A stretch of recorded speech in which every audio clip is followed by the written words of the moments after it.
waa qooqanaha yes. السلام عليكم ورحمة الله وبركاته ولكن دي قلوا channel kanaalka cusub subscribe ka like share ta commentiga hayga hilmaamin taageeradeeda aad baa idin jeclaan waan loof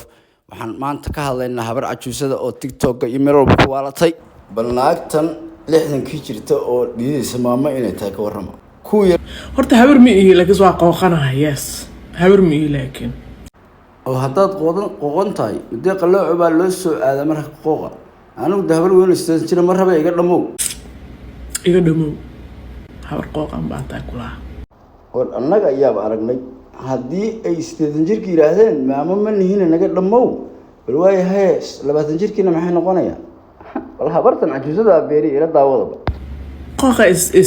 is a good sign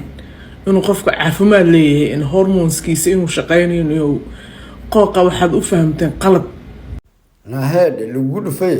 haddii hormoonkaagu uu shaqeynayo oo caafimaad qabtid ma waxaad mooday inaad meediyaha aad la wadaagtid ummadda Soomaaliyeed bal hadda maxaa laga gaday rabtaa inaad ummadda Soomaaliyeed la wadaagtid qooqa waxaad u fahamteen qalad hadduu qooq ku haynin macnaha hormoonkaaga wax weyn baa ka qasan dhakhtar baad u baahan tahay inaad tagtid oo tiraahdo lagu dhufay oo wax weyn adeeg kaasi yihiin waxa banaanka ku keenay ee ka cabaadiyay baa kugu jira hay'adu markii ka tato waa noocan naheed iimaanka beele lagu dhufay haddaad moodid ku inay ku socdaan kiniini sidaadoo kale dhakhtarka mar walba tagaan qof yahay bal dhiigayga qaada I don't know hormoonkayga wax baa ka qasanayo qooq dhan ima qabto something the wrong something the problem lagu dhufay film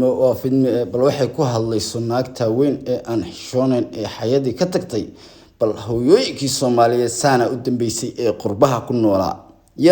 bal dadkii maxaad ka maalinaysaa hadda kacay ee fiyooraha ee 20ka ah markay habartan maqlaan sidii habartan ku dhaqmayaan lagu dhufay ummadda ka dhaxbax bal ku hoosta ka gashay hoosta ololeys